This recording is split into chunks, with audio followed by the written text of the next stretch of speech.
What's up, people? Welcome back to the Over 80 Minutes podcast. I'm Sam Matthews. This week, I've got two guests. This is the first ever triple header. I'm really good to see how this is going to go because it's not me just pestering one person for an hour and 20 until I let them leave. So today, we've got two Scotland internationals, two superstars, both fresh off big summer signing moves, both got over 20 caps each. They are two of the favourite people I've ever had the chance to talk to, so I'm really looking forward to getting the conversations out in the public and seeing what we do. Today, I'm joined by Rhona Lloyd and Sarah Bonar. Ladies, how are we both? How are you getting on? Oh, that was a strong intro. I'm like, oh, you really picked us up. You should have seen episode one. The best blessing in disguise was I had to redo it, episode one because of Cal's move. It was I sounded like a crying child.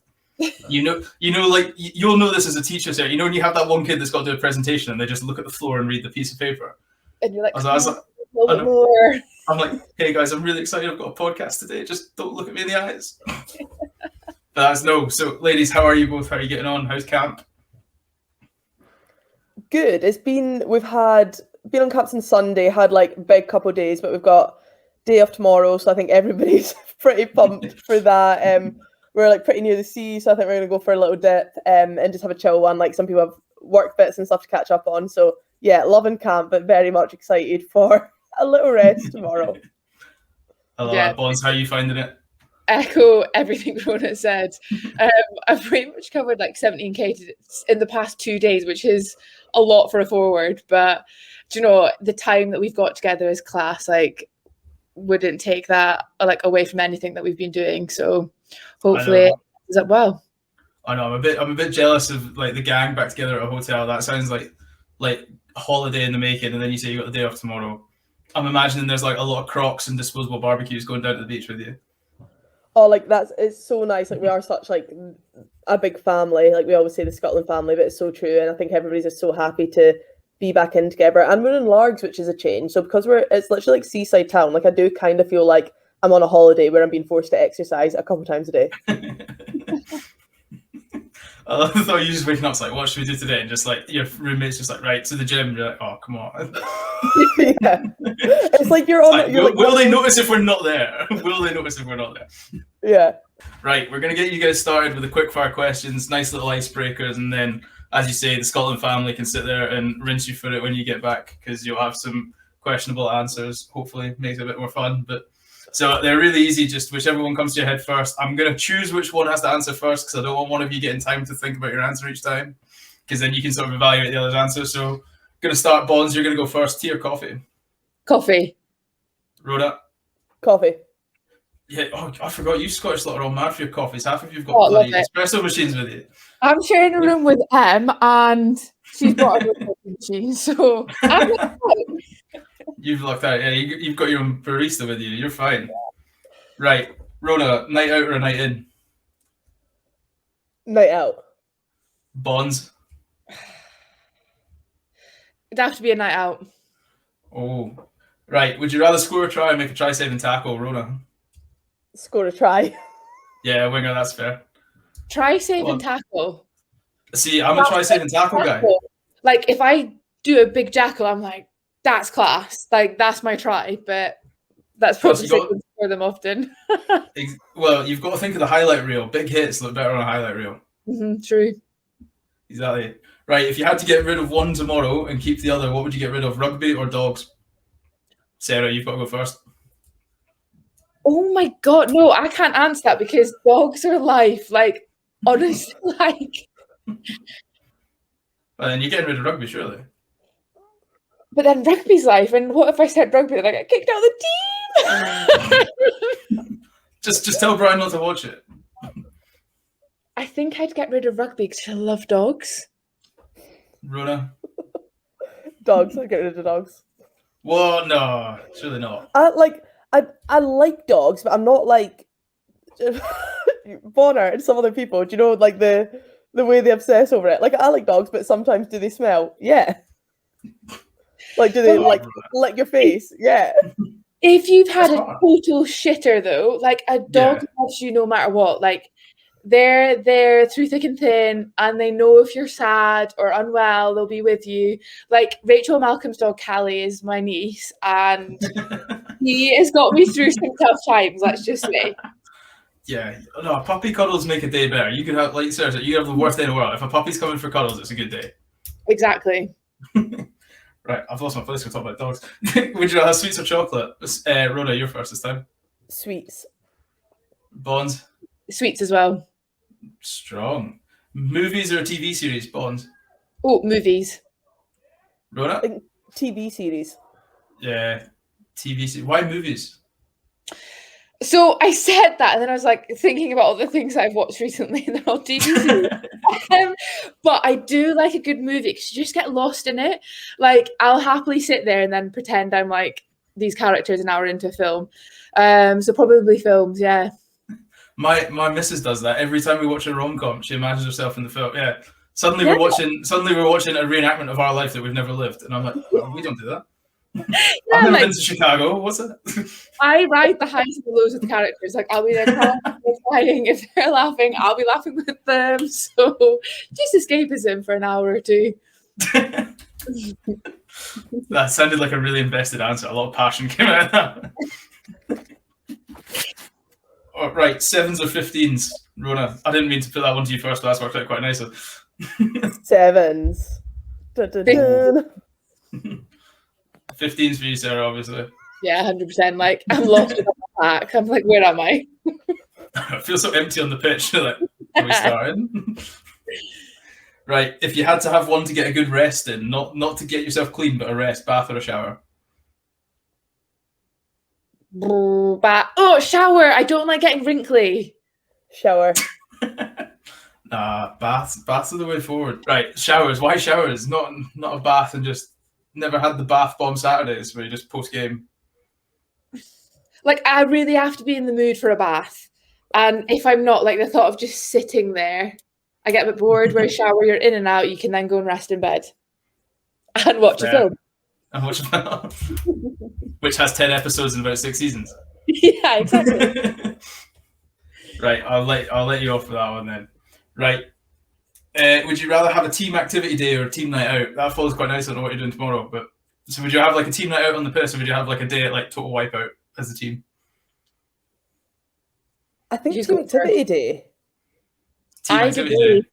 Yeah. It's tricky. You can go to a pub anytime. Yeah, it's tricky because the pub is, or going out, that's where you sometimes like get to know folk on that next level and you have those stories. But then equally, a team activity day is fun, and we're all about. No, both are fun, but one's more. I don't know. I think with team, like we really don't get to go out as a team much at all. So I feel like that's something that we really hype up. Whereas a team activity day will just come like as a surprise, didn't know it was coming, brightens up your week, breaks up camp. Yeah. Thursday we're doing team surfing. That's what you want to hear on the when you get the Monday week plan. You're like, Thursday is team surfing day. Yeah. Whereas nights out, it's like you've got to get everyone in Edinburgh. You've got to find somewhere for y'all to go. It's more stress. Surely one of you can just pull some strings, just be like, Scotland women's team's coming out, make a space, and then table so of 30. You'd like to think that was a thing, but it's not a thing. Yeah, just why not Wednesdays? Just got a dance floor table booth cleared for you. If Napier University men's team can get one, the Scotland women's team can get one.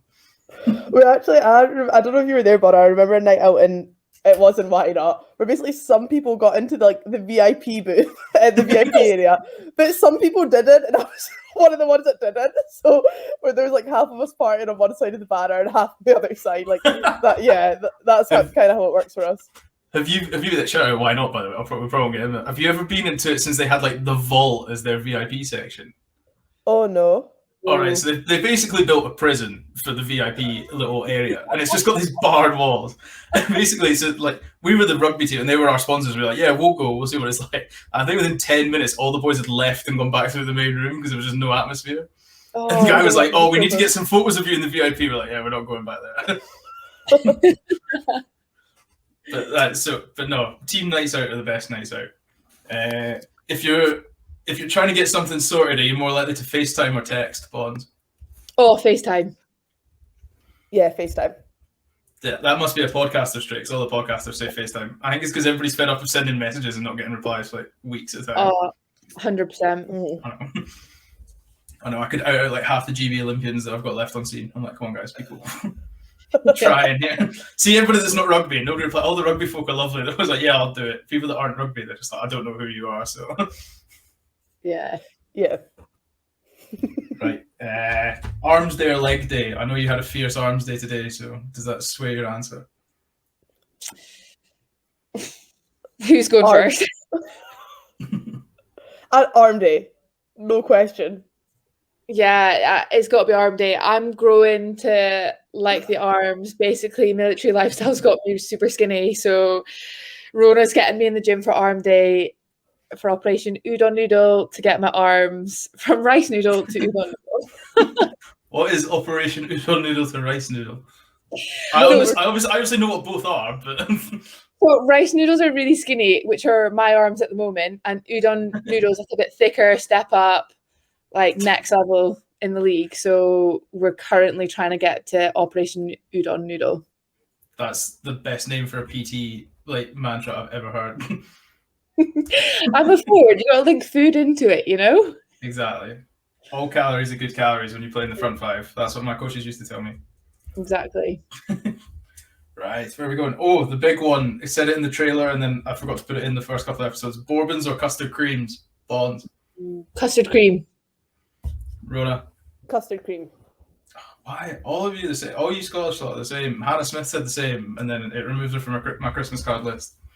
You've got to have the Bourbons. Bourbons are the best. It's like little mini chocolates. And you get a biscuit on top of it. Yeah, but I'd rather just have a chocolate. Yeah, but Bourbons are bigger. More bang for your buck. Okay, you tell yourself that. I'm just now campaigning for if Bourbons don't sponsor this podcast, I'll be livid. Right, what's your go-to musical? Rhoda, you're first. I like Hairspray. That is my musical of choice. Does that count? That's like a movie. That's the correct answer. It's a personal opinion, but that's the correct answer. Oh, really? Yeah. Mine would be Greatest Showman. Can you class that as one? Oh, I love it. You're doing well. Yeah, I think it's good music. We had a charity football game for the mental health group I'm associated with, and obviously to battle the hangover on the second day, I had like a wee mini concert to myself, and it was all just Hairspray and Greatest Showman. Strong. Like the room next to me would have hated it, but I had the best 15 minutes of my life trying to fight a hangover in the shower. Right. Last one. Socks and sliders. Yes or no? Are they acceptable? Yes, 100%. Definitely. I'm a socks and sliders kind of guy. Right, there we go. Sarah Bonar, Rhona, you've survived quickfire questions. No questions that are apart from the fact that Rhona Lloyd wants to get rid of dogs, which is probably not going to go down very well. No, I would just get rid of... Yeah, I would get rid of dogs over rugby. I don't want to rid the world of dogs at all. Well, that's what you've just said. That's what you've said, yeah. I promise I still love dogs, just not as much as you guys love dogs, and I accept that. This is the press. We're going to twist your words. The whole title of the podcast is going to be Rhona Lloyd Hates Dogs. Yeah. Just an hour and 20 minutes, just Rhona Lloyd Hates Dogs. Dog hater, Rhona. Yeah. Oh, well, anyway, that's that done. Right, guys, today, Sarah and Rhona, they've graciously agreed to come on my podcast. They're actually two very talented podcasters themselves. I really like listening to their podcast. I've been telling them that for a while. A really good one is the episode with Simi Pam. I genuinely almost spat coffee over my screen at my office when she was talking about discrimination and being silenced, and Rhona accidentally slams the mute button on her, and it was the best, 20 seconds of the 2021 for me. Rhona, what was that? What was that like when you said? Was that one of the moments where you're just like, I want the world to swallow me whole right now? So I think she literally said, as a black woman, I feel like my voice is often silenced, and then I press the mute button. Tried to mute myself to take a drink, accidentally muted her. Then didn't really realise, and then maybe 10 seconds later unmuted her, and she just continued. And then I had to be like, and because you have to request somebody to unmute, so I had to be like, please Simi, unmute yourself. Then basically once she finished speaking, I was like, I'm so sorry. And then anyway, thank God she was so sound about it, and I think she thought it was quite funny in the end. And yeah, she was obviously such a ridiculously cool, talented person. And I muted her on our podcast. Brilliant. The best bit of that is I want to know, Bonds, what were you thinking just as like a witness? Because you must have just been going, oh, Simi's making some great points. It's gonna be really good. And just like, oh no, my headphones are broke. I can't hear anything. No, I saw that she muted it and it didn't look like her arms had moved. And I was like, what's going on? And then I'm pretty sure Rhona messaged me being like, bollocks, just muted her. I was like, oh. We've had a few moments where we'll do silly things like that and look at each other, and then we have to maintain composure and not laugh, and we're both dying inside and can just see it. There's like a look, just no. Yeah, and we were like having this like pretty deep chat about like discrimination, and it was so good. Yeah, and then I absolutely ruined it. The episode is still out there if anyone wants to go and experience it for themselves. But to be fair, I think it was still one of my favourites, despite it was such a beautiful bit of comedic timing, and I was like, if she's done that on purpose, she's really testing the waters of the joke. But it's a brilliant joke if she's done it. It's like a proper like Ricky Gervais level of this is funny in the right context, but we're really going to put it out there and see how people respond. Yeah, no. Because I was at work, and obviously, so when I work, I just keep my phone in my pocket and just have the podcast going. And then I was like, it's gone really quiet. And I was like, oh, the podcast must have finished. And it was like, no, you still got 12 minutes to go. And I was like, oh. Oh, man. Honestly, Simi, if you're listening, we're sorry. Simi, don't worry. It was a very good, and your point came across very well. Like, it was a brilliant metaphor. You've just got to be like, you're on that higher English level of, like, the curtains were blue because he's sad, not because the curtains were blue level. That's what you just got to tell people. You were really getting the point across. Yeah. Yeah. Exactly. Right. A nice little segue in there, because I just remembered that as we started talking. So how did the podcast come about? How did the Women Who Sport podcast come about? You go for it, Rhona. So I'd like been thinking for a while that like I wanted to do like something about women's sport. Like it was, I don't know, like being a female rugby player, like you don't have this massive platform or anything. But then I got like a message. I got a message from somebody at school who was like it's really cool that you play rugby. Like I want to study physics at uni, but like I didn't want to be the only girl. But like basically this message when she'd seen me play rugby and thought that it was like cool for her to study physics, and then it just got me thinking about like I think as like young girls are just like desperate for good role models, and I think when I reflect on like when I was at school, that was definitely the case, and there's not enough out there in the media at all. Like who, as a young girl, you see in magazines, it's like models and like people that it's probably not very realistic to look up to. So I guess it was kind of motivated by that, like that wanting to do more. And like unbeknown to me, Bonar had been having similar thoughts. And then I like remember like where we were on the Loughborough campus, where I was like, was chatting about this and was like, I'm kind of like thinking of doing a podcast. And then Bonar was like, I'm kind of thinking of doing a podcast. Then we had this moment of like, oh, like we're gonna do it. Because it's similar to Rhona's story, but I was teaching at the time and working with like secondary school youngsters. Mm-hmm. Still didn't really have many role models to look up to, or not that accessible as much as you see in the men's game and male footballers that are like constantly everywhere, which is brilliant. Both boys and girls look up to them, but a lot of girls just stop playing sport at a certain age because other things become more apparent, or they don't see that as a career. Or even with me, we're baffled that I was teaching even though I was playing at the level that I'm with rugby, and just wanted to use like the very small platforms that we do have to just chat and engage with some really cool people. Like so many of my pals from uni are now playing different sports and have incredible stories, and we thought, we could at least tap into that, and then from there we've just managed to get different contacts through different sports and like learn so much just from chatting to all these sportswomen. We love it. Mm-hmm. No, it's great. I like your podcast for exactly that reason. You do such a good job of getting the variety in, and you do that job of actually going, this is a very, well, it's not very achievable. I don't want to underplay your role as international players, but there is a pathway for people. Not trying to belittle, just like, oh yeah, it's really easy. But like you do show people that there is a pathway to that, and it's not just a case of they've picked 20 random women to play rugby. Like you guys have worked and you guys have strived for it. Well, I think that's the point. Like there's I think with some exceptions, and like looking at the USA men's team, for example, they've had people come to the sport late and still absolutely excel in sevens. But I think generally in men's rugby, certainly in Scotland, like I think a lot of the guys that play for the national team would have been playing since they were 5 years old. Whereas actually in the women's game, like it's not the case. Like there is a pathway there. It's completely shaped our lives, like on and off the pitch. And yeah, like just love more girls to pick up a rugby ball and be part of that. Good. No, exactly. Everybody should play rugby. I think even if you don't like rugby, go for the rugby club atmosphere. It's the best thing. I remember watching the women's rugby team at uni. I remember watching it, and it was like there was so much happiness just emanating from the pitch. Like I remember the team, I was like, they were all like happy to join, and I knew one of the girls, and I was like, oh, you guys must be doing really well. Like, no, we're getting beat like 70-0. I was like, I've seen people that have won like trophies look less happy than you lot. Like this is the best team atmosphere I've ever seen. And I know it's not the same for most women's teams, but it's nice. Like there's a team bond that people should really strive to go for. Yeah. Right. What is it that you guys love most about the podcast? I really want to get like touched on it there as you were both mates at the same time. You're like, oh, we could do it together.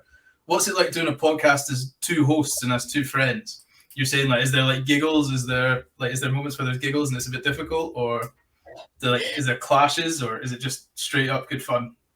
No, like personally, it's great. Like, there's things like there's just funny moments that we'll look at each other and like we'll know what we're thinking. It's hard to keep a straight face, but in terms of us being pals, we kind of know how each other work. We're both probably quite horizontal last minute people, so it works from that point of view. But like Rhona's an absolute genius behind like the editing and like does so much behind the scenes that I certainly wouldn't be able to do, but like we just kind of balance it quite well.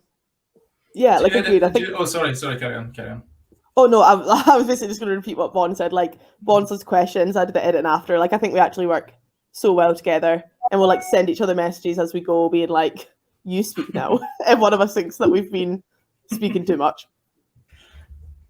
But do you find it fun as like two hosts? Do you find that makes it like a bit easier? Because obviously I'm me, myself, and Ian here, and then when producer Sean's in, he just sends me, like he said, he sends me text going like, speak closer to the mic or stop talking in between sentences. I'm like, sorry, Sean.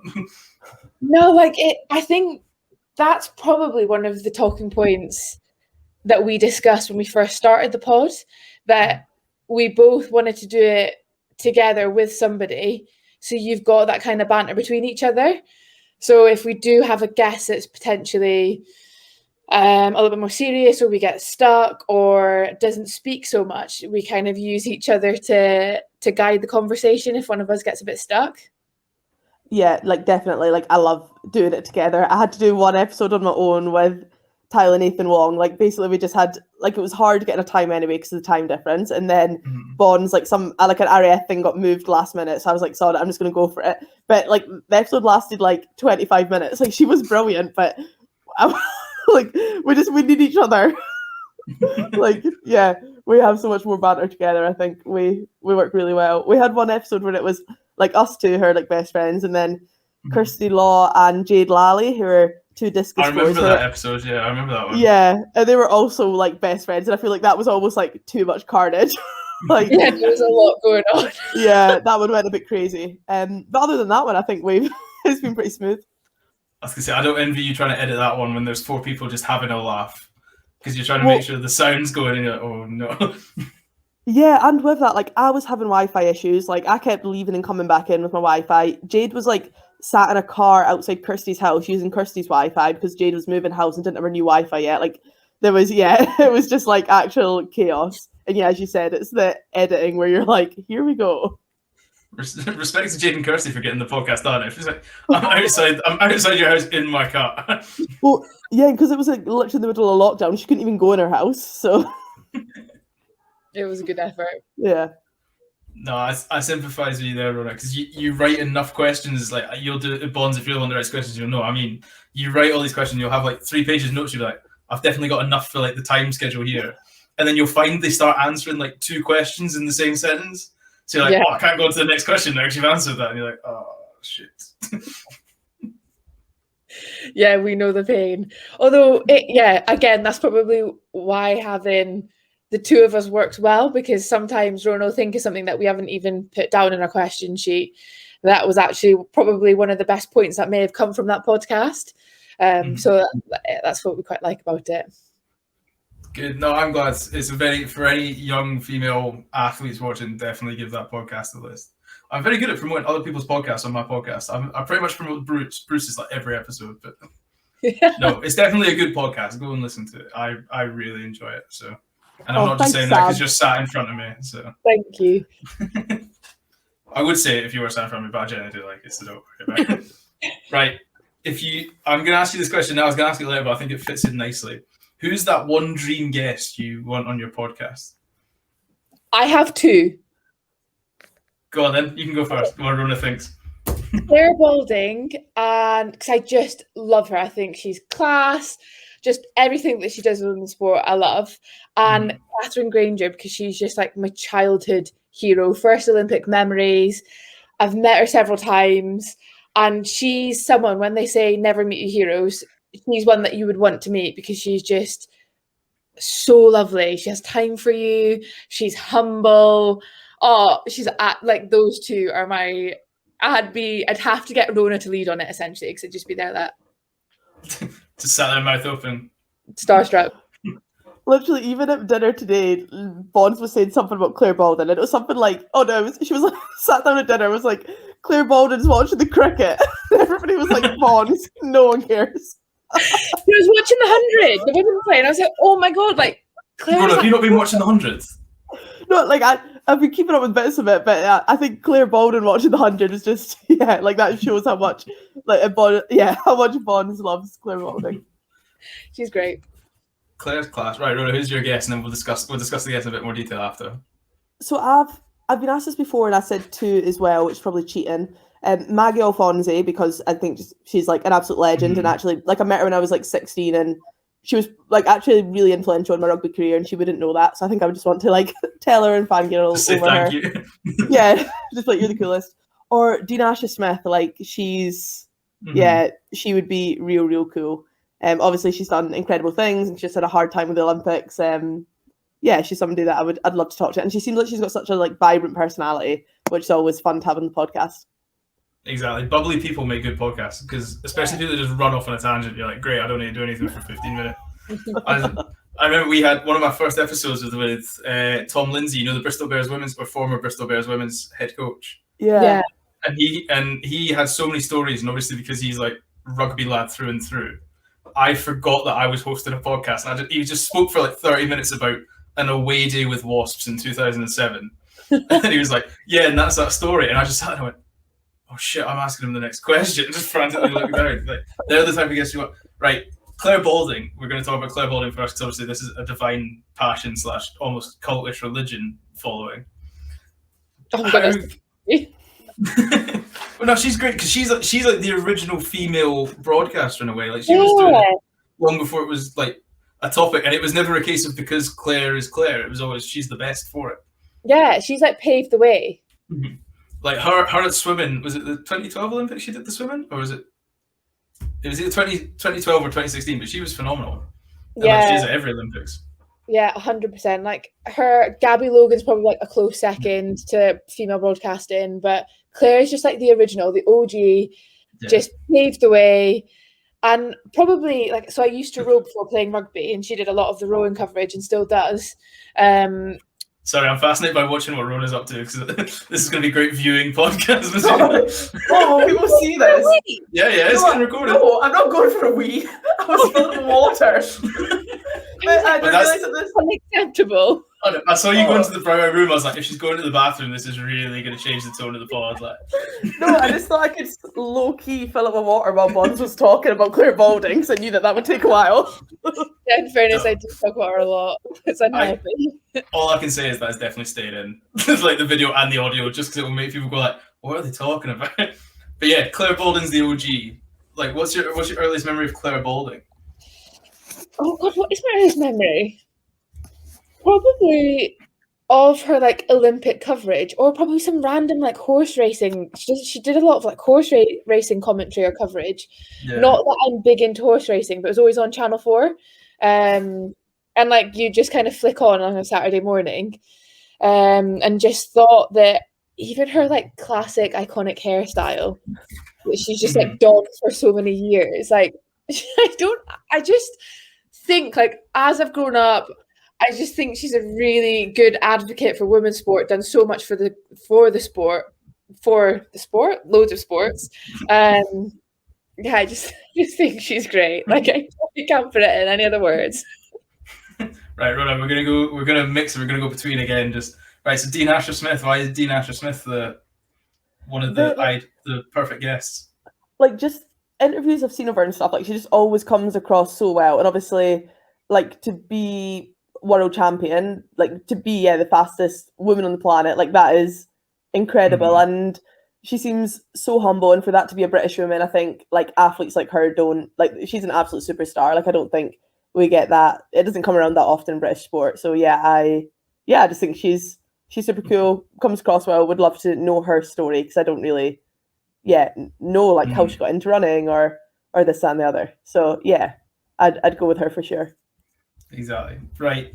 Catherine Granger, that's definitely the old rowing coming out in you bonds there. We're gonna talk about that later, but that's definitely the rowing coming out. Yeah. So it would have been Athens, like really, really young. Remember sitting on the stairs watching it through, like the lounge was here watching the rowing. And Catherine Granger, I think, had picked up her silver, maybe. And just, she's Scottish. She is like just done so much again for rowing, and I guess women's sport. She's now head of the UK sport. But not only that, the thing that I'm really inspired by her is that she was always a big advocate of having something outside of sport. So she's done a master's, got a PhD in, I actually don't know what it is. I probably should know, read her books. But she's got a lot going on outside of sport. And I guess from a point of view that you could have, touch wood doesn't happen, but a career-ending injury. And it's so important to have that backup and also have that switch off from something that you do day in, day out, 7 days a week for years and years and years. And I just think that she's just someone that I've always looked up to and admired for what she's achieved. I guess before Laura Kenny, she was the most decorated female Olympian. Yeah, absolute hero. Good. And then finally, Maggie Alfonsi. What makes Maggie Alfonsi one of the perfect guests to get on the Women Who Sport podcast? So obviously she's like rugby legend, so there's that. But I met her in, so when I was like, must have been like 16 or something, I played at it was called like the Sainsbury's UK School Games.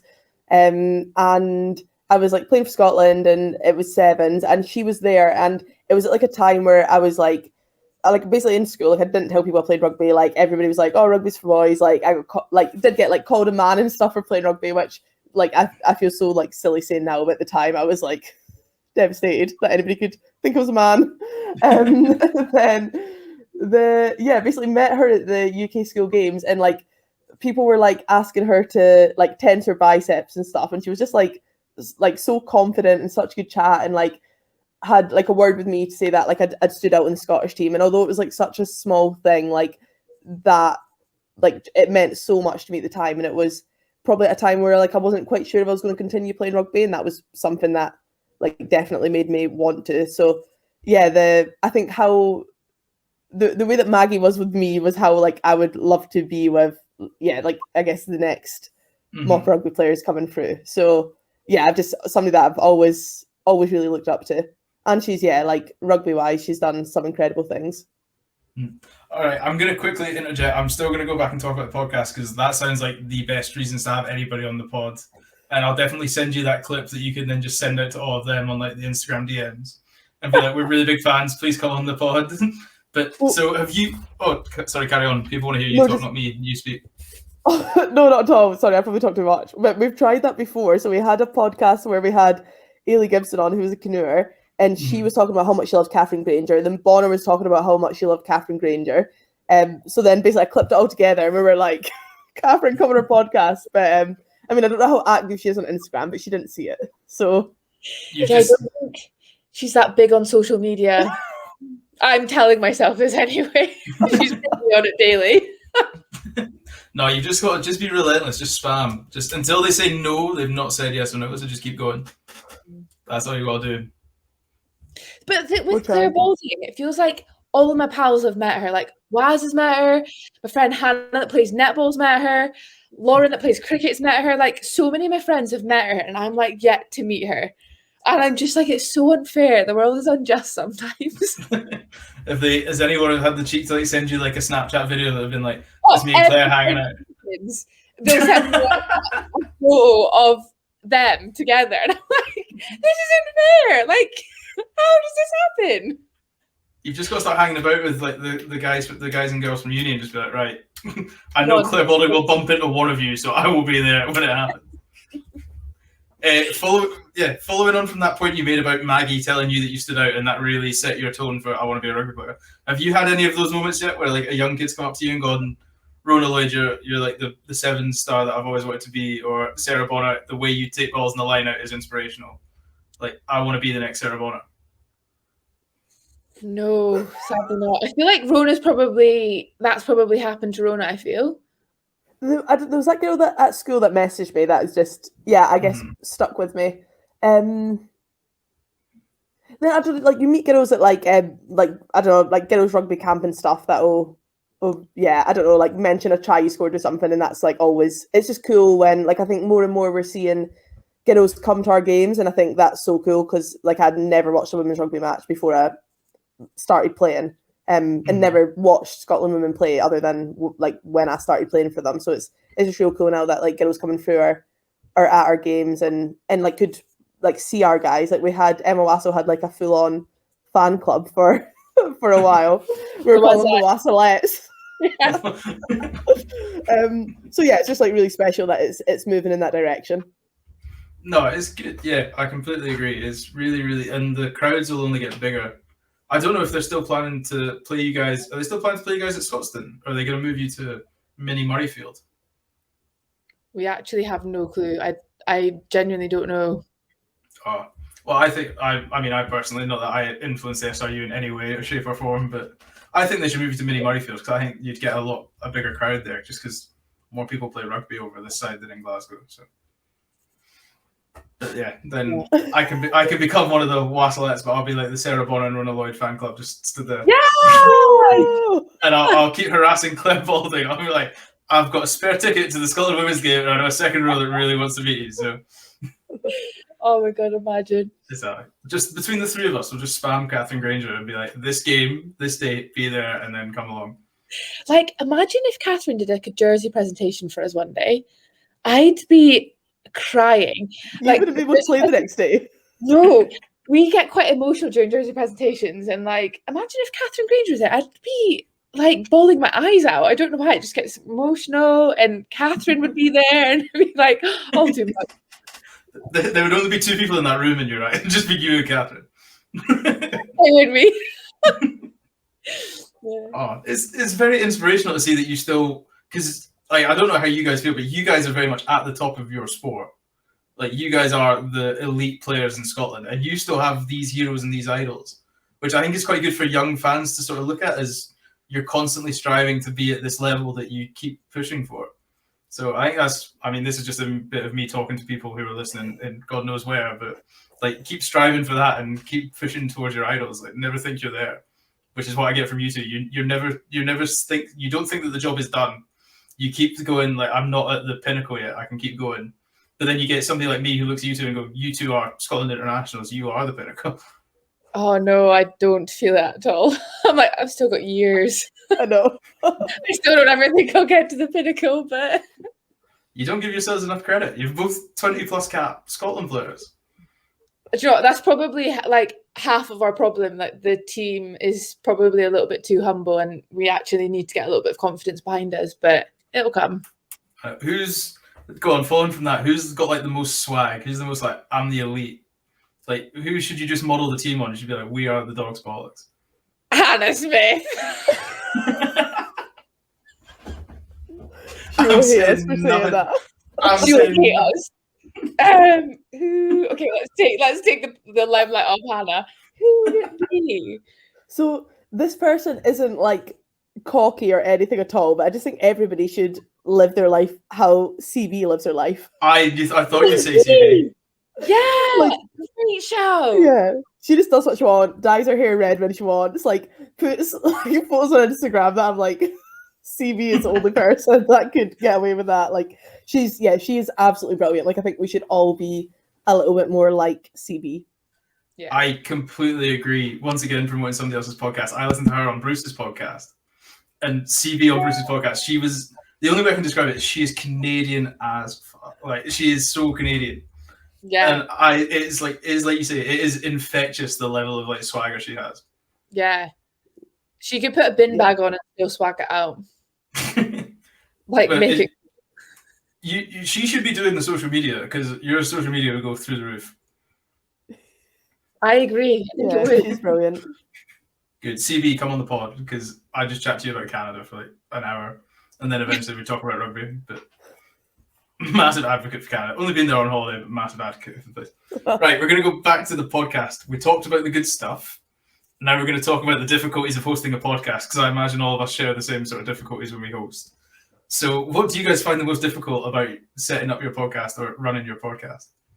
So You go. but I was going to say we're the difficulties.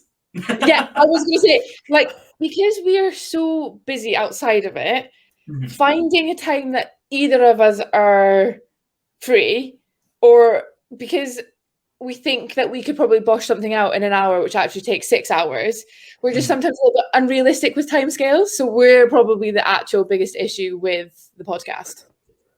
We like just had an AFL player on from Australia, so she'd replied to like we're like emailing this girl trying to sort it, and this girl, Libby Birch.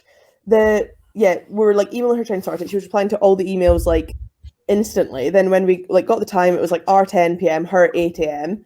Then when we jumped on it, she wasn't like, it was like 10:05, and we're like, oh, she's still not here, and we're like, oh, this is weird. Like she was so punctual replying to all these emails, and then we got the time difference wrong. It was actually 11 p.m.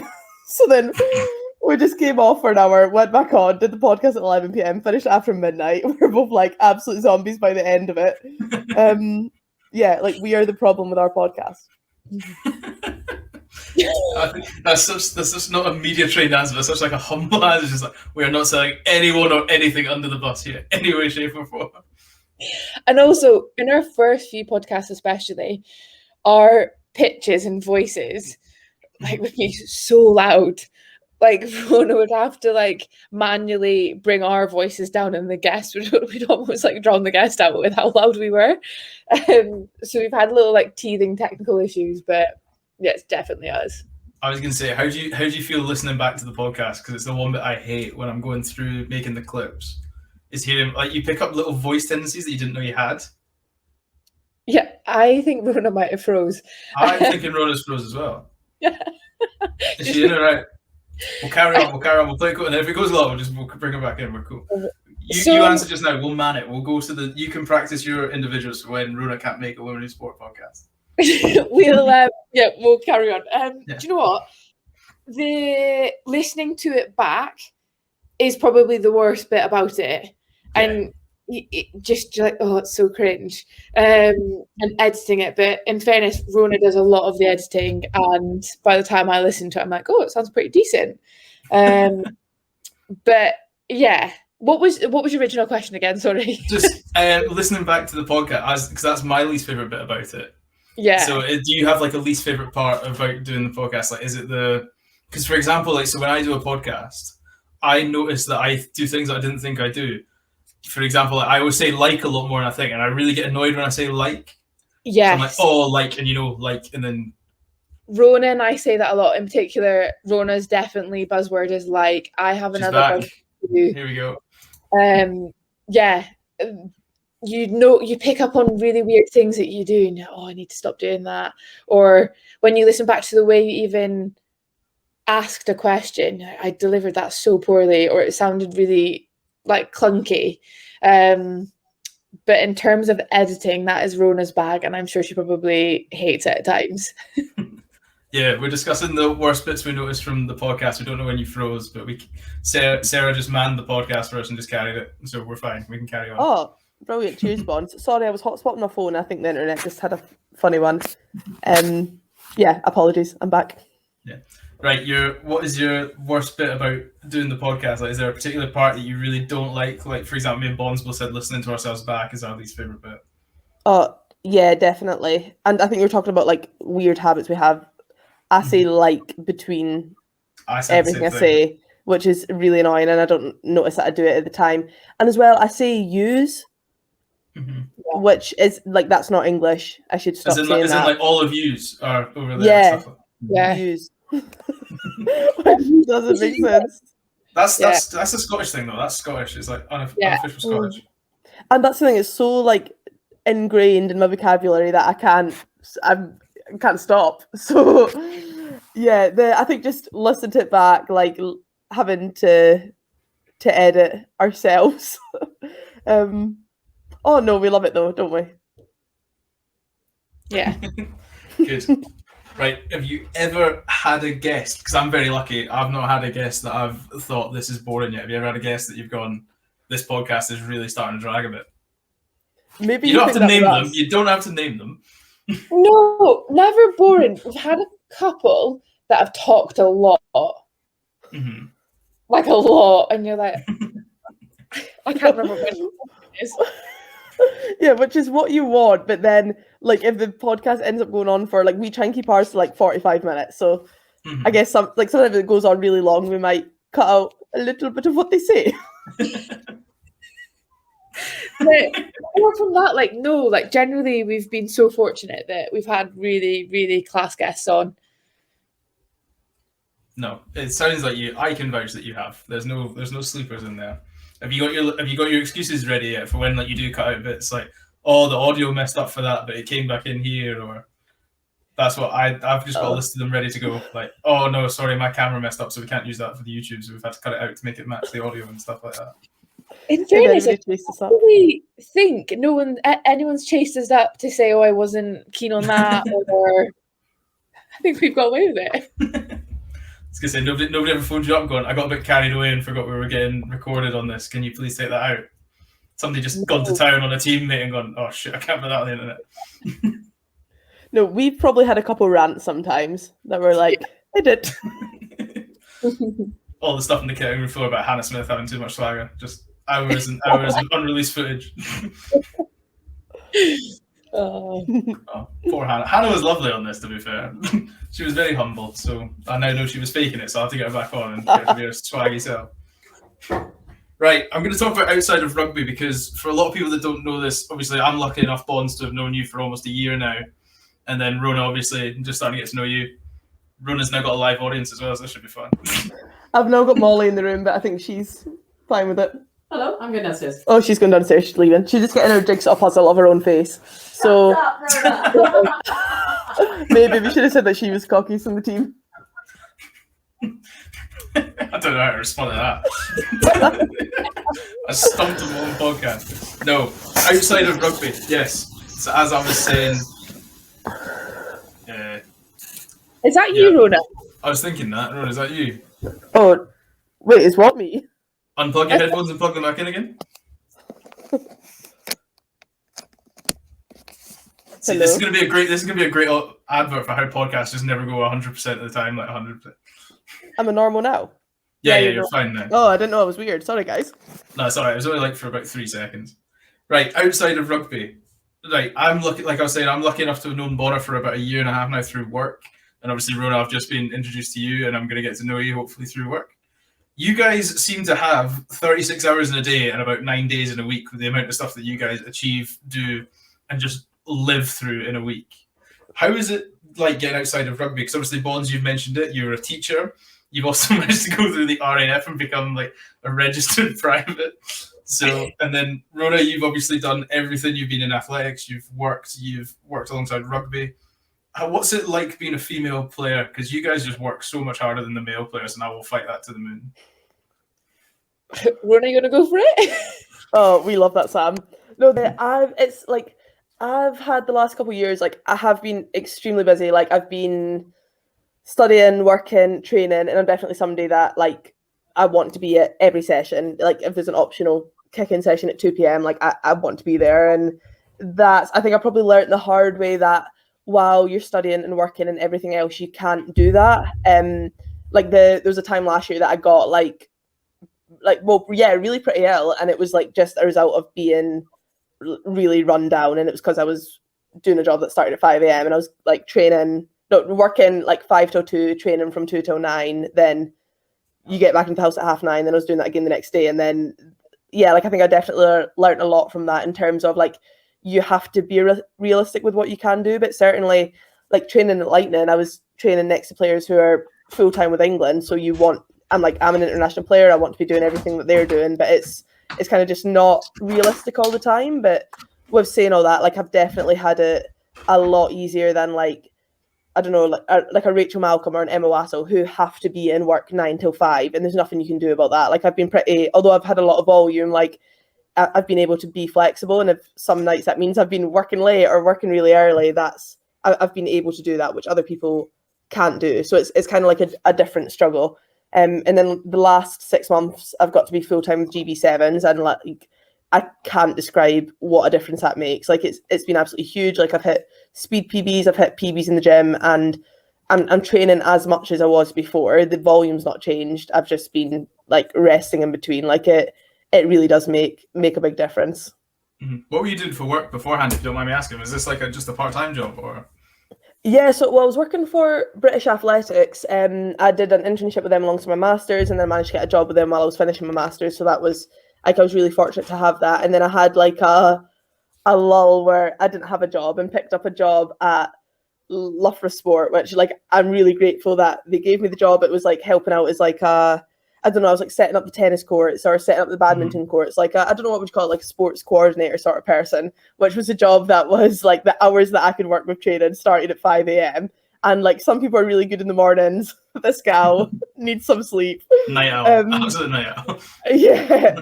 So did that for a while. So yeah, I've kind of done a bunch of random things, but like myself, along with a lot of girls in the team, like a lot of our decisions are motivated by what works around rugby rather than what you want to do for your career. And I think that's where it's challenging, because like you see people from uni who are so far ahead in their careers than where I am, and that's because I'm playing international rugby, and it's definitely I love your comparison. Oh, they're so far ahead of me. I'm representing my country. This is going back to you guys being too humble. You're like, oh, I'm not doing that much. I'm just representing my country around the world.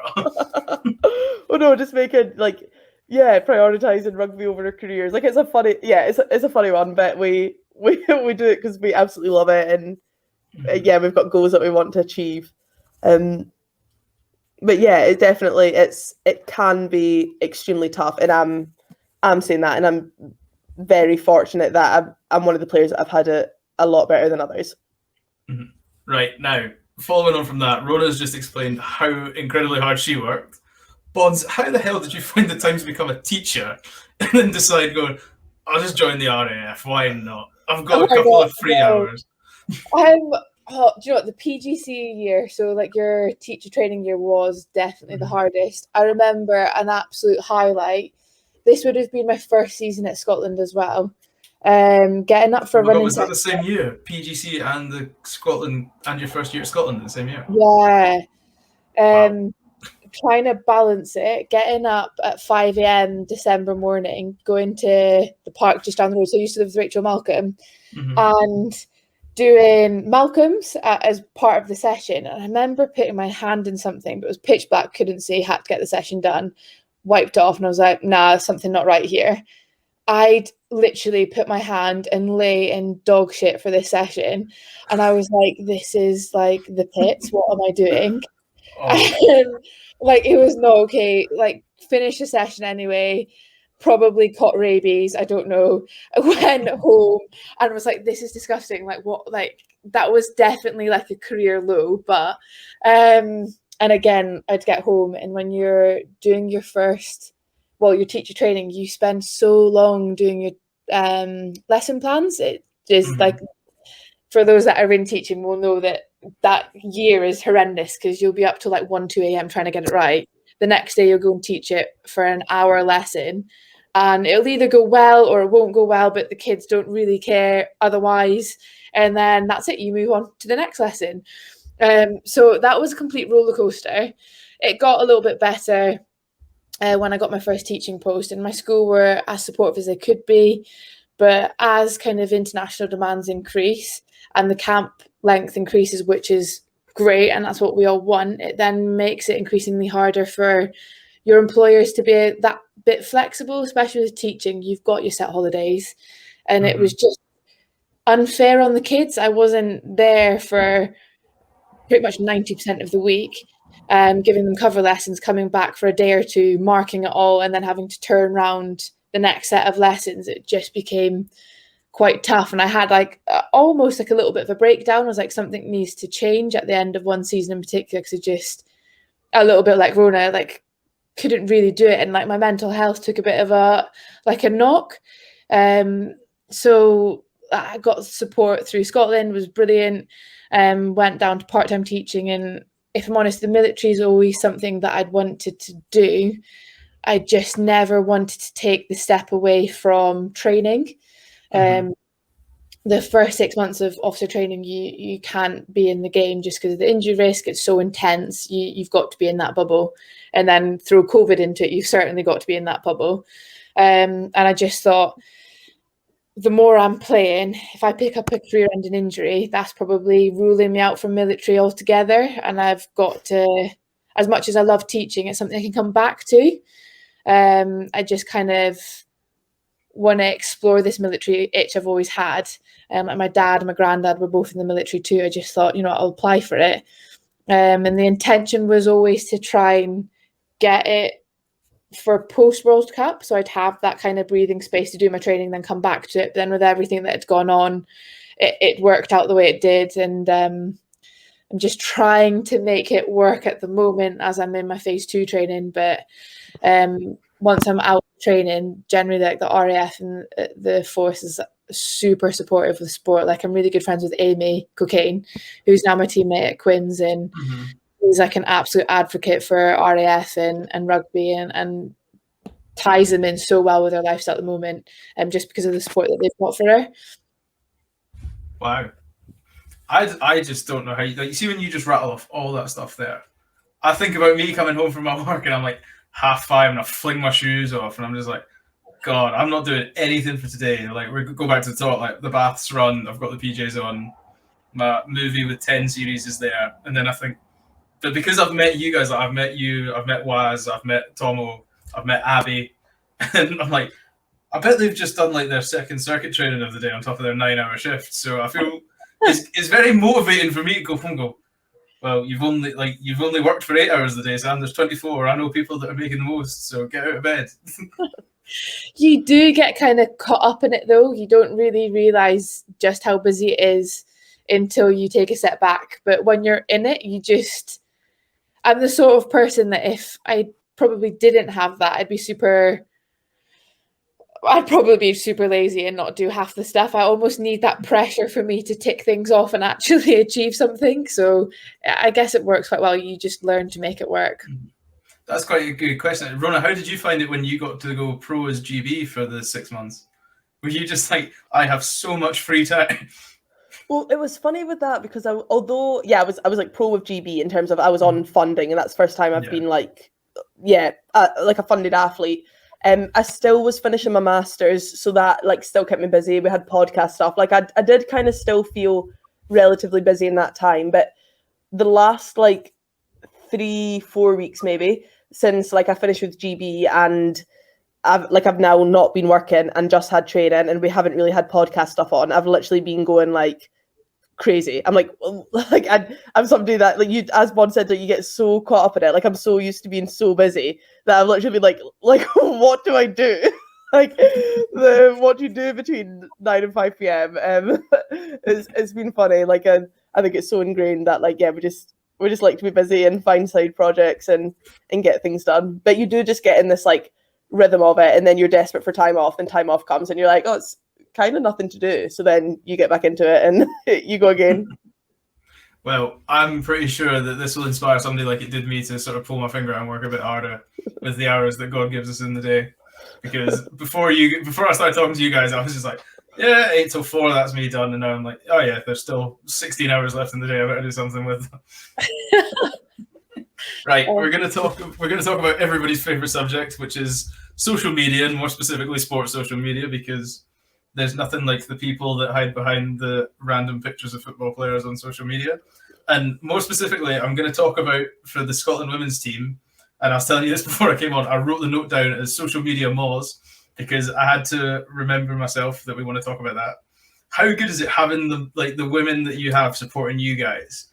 Because every time there's on Twitter, there's always the same players' mums. It's always Tomo's mum, Chloe Rowley's mum, Hannah Smith's mum's one. She messaged the podcast after Hannah came on saying they're so supportive in what we did. But they're always just fighting your corner. And I tell you, I would not take on any of them in any form of conversation or Twitter or whatever. In fairness, it's probably our dads. Like, our dads are absolute warriors behind like Twitter. Like, my dad loves a retweet or a comment. Some of the things I'm like, oh, Dad.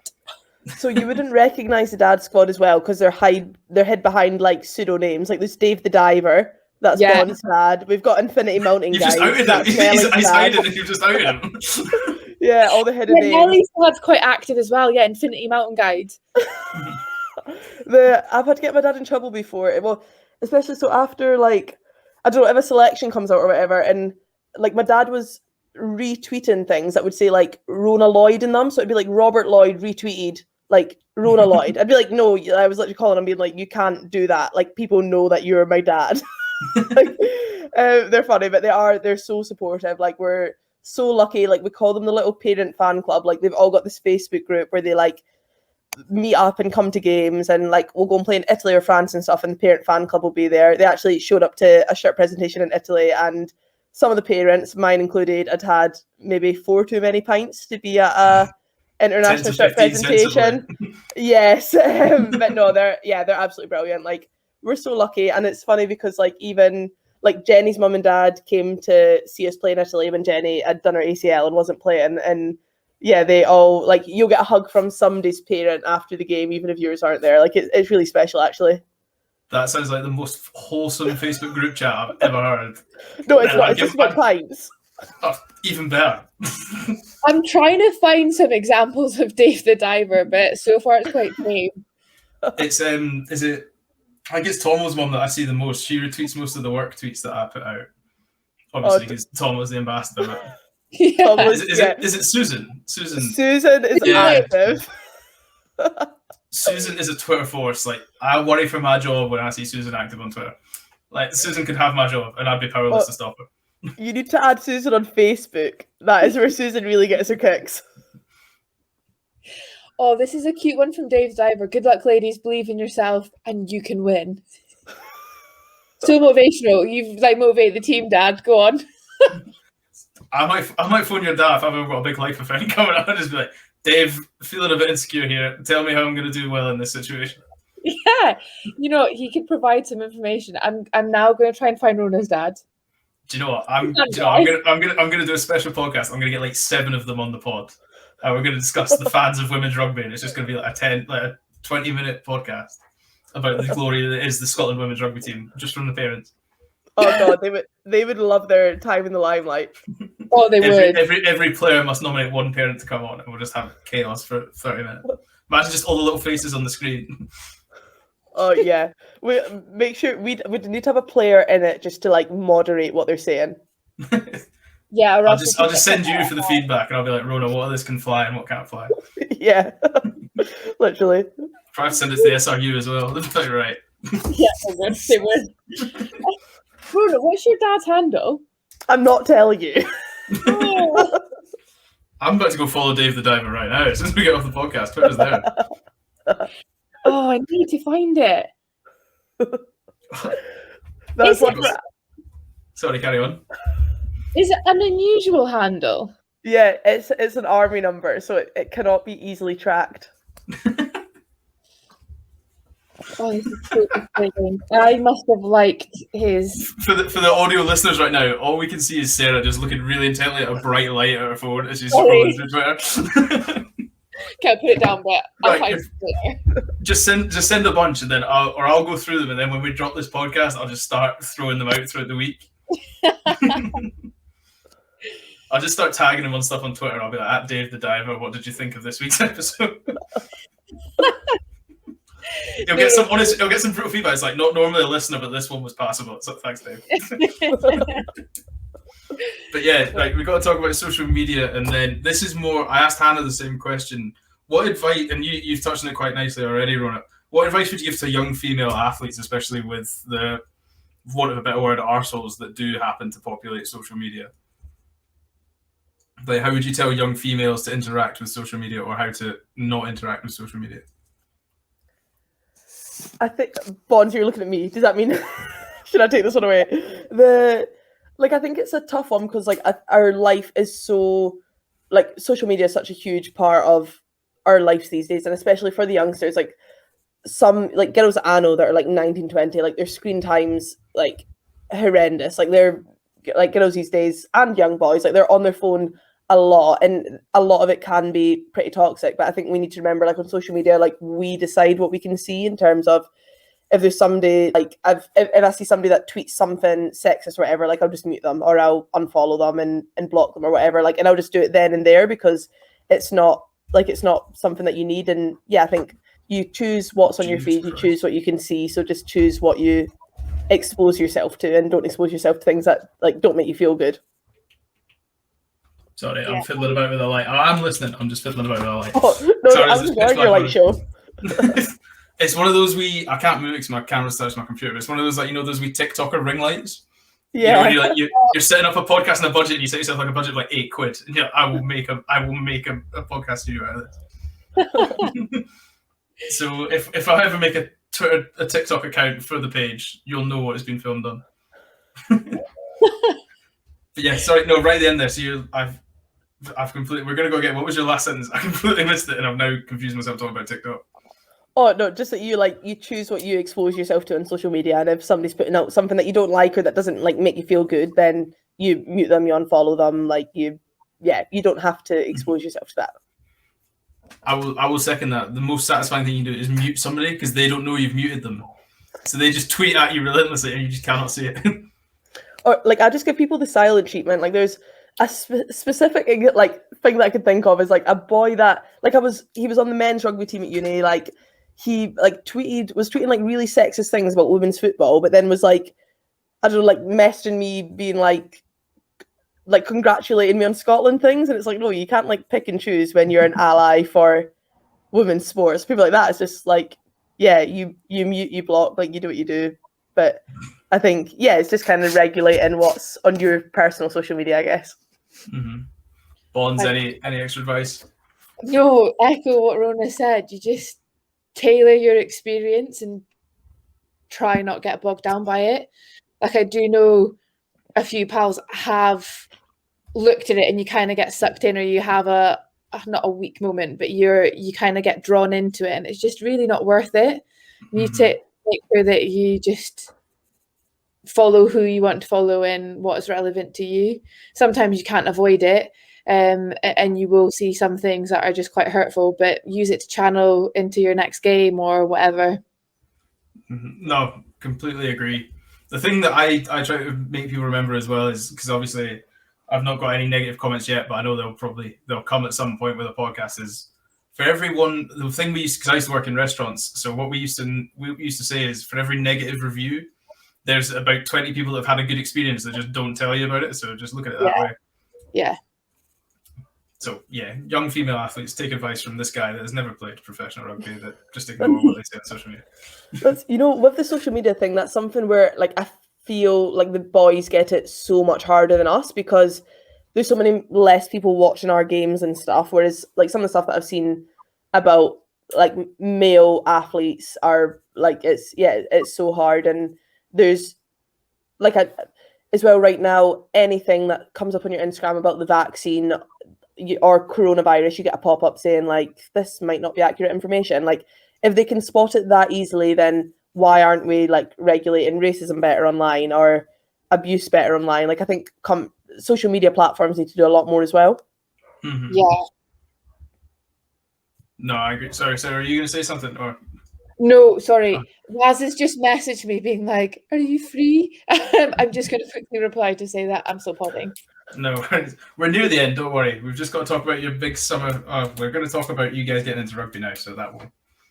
Nobody wants to talk about rugby on the Over in 8 Minutes podcast. We're fine. Right, so we'll get started straight away. We'll talk about how you guys both got into rugby. So how did you both come out? Obviously, I knew Sarah, you rode, and obviously Rhona, you in the most understated sport of the century, you were rather fast at sprinting, which I think most people know anyway. But so how did you both come about into rugby? Obviously, Rhona, you said you were playing it from quite a young age.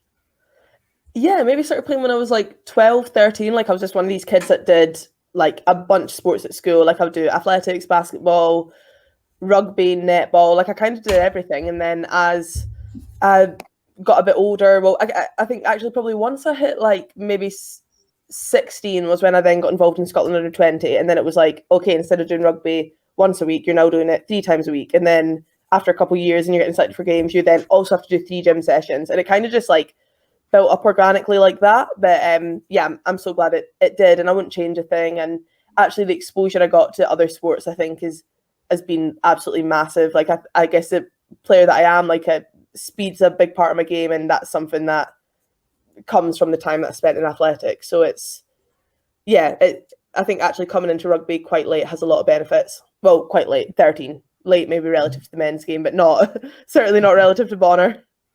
No. Yeah, Bonzo was your first rugby game? First rugby game would have been like 20. Wow. Yeah, 1920, quite late.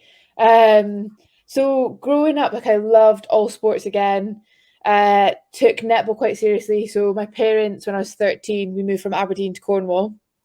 And then loved netball. My parents and my pal who used to play netball as well used to drive me and Lucy up to Bath to play for Team Bath in the Super League, or like the Junior Super League. So loved it. And then got scouted to row. Went through like the Tall and Talented program. And growing up as a kid, I could always wanted to go to the Olympics. That was my huge dream and ambition. So thought, I can't pass on this opportunity. And got offered a place to go to college at Hartbury in Gloucester. My one condition was that I could still play netball whilst kind of figuring out whether rowing was good. And I took to rowing quite well. Like I just had like quite a natural engine, even though I technically was terrible. I could kind of just muscle my way through a little bit.